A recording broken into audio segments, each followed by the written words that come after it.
Hey guys, so today I just kind of hung out and played some guitar with my cousin.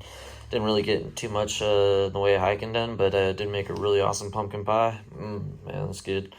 And so just kind of reading a little poetry after dinner here. This is 101 Famous Poems. It's a book written about 1929. Roy J. Cooke. That's an anthology is what they call that when they put a bunch of poems together. It's a really great poetry and almost like a piece of philosophy, really, the type of poetry that's in this anthology. But reason why reading a couple of these poems specifically is I was in the pub the other day and some people are talking to their just lost family member. Well, it got me thinking like how do you live your life so that somebody remembers you well. You know, how we all want to be remembered. And they're just reading through here and found a couple of poems that I think give a little thought and pause to that. So, yeah, I figured I'd share it with you guys. The first is How Did You Die by Edmund Vance Cooke. He was born June 5th, 1866, and died December 18th, 1932. Did you tackle that trouble that came your way with a resolute heart and cheerful? Or did you hide your face from the light of day with a craven soul and fearful? Oh, a trouble's a ton, or a trouble's an ounce, or a trouble is what you make it. It isn't the fact that you're hurt that counts, but only how did you take it. You're beaten to the earth. Well, what's that? Come up with a smiling face. It's nothing against you to fall down flat, but to lie there, that's a disgrace. The harder you're thrown, while the higher you bounce. Be proud of your blackened eye. It isn't the fact that you're licked that counts, it's how did you fight and why. And though you be done to death, what then? If you battled the best you could. If you played your part in the world of men, why the critic would call it good.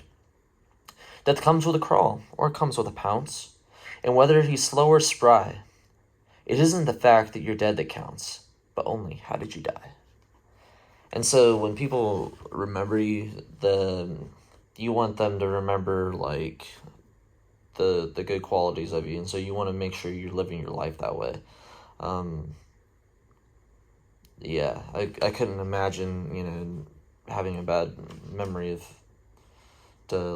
legacy. You wouldn't want to live your life that way, so that's why I don't live my life that way. Make sure I have a good legacy, and people remember me for who I am. So, this next one's called Opportunity by Edward R. Sill. And this one, you hear that word craven again, and that word craven is a word basically like a coward, just kind of like somebody who sits and doesn't do anything, and it's kind of dangerous to have a craven if in this specific instance is a battle, because you need everybody to be on the same page. But this is a really great poem.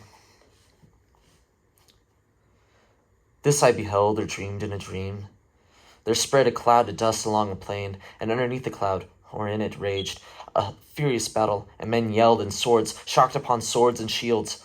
A prince's banner wavered, then staggered backward, hemmed by foes. A craven hung along the battle's edge, and thought, had I a sword of keener steel, that blue blade the king's son bears, but this blunt thing. He snapped and flung it from his hand, and lowering, crept away and left the field. Then came the king's son, wounded, sore bested, and weaponless, and saw the broken sword, hilt buried in the dry and trodden sand, and ran and snatched it with a battle shout, lifted afresh, he hewed his enemies down, and saved the great cause that heroic day.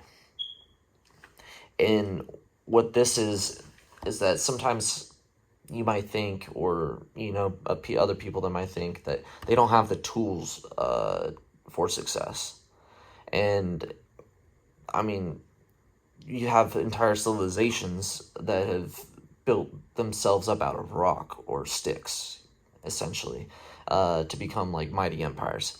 And so that you don't have the tools for success is just your own self-limitation, right?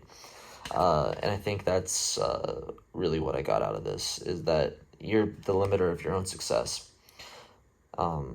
There's a lot to reading these older books. There's a lot of lifetimes worth of knowledge in these sorts of things, and so that's why I like to kind of sit and share that with you. The other one I was reading the other day that's pretty good and has a lot of life knowledge in it is The Art of War by Sun Tzu. A lot of good strategy in there. So if you ever get a chance to read that, I'll probably read that a little bit of it here on the channel. And yeah, I like to mix a little bit of this sort of stuff along with the hikes and things like that, and a little bit of knowledge that I've kind of accumulated to help you guys out. Yeah, so expect a couple more hiking videos coming up soon here, and you know, like, comment, subscribe, and if you can, make it over to my Patreon channel and try to help me out.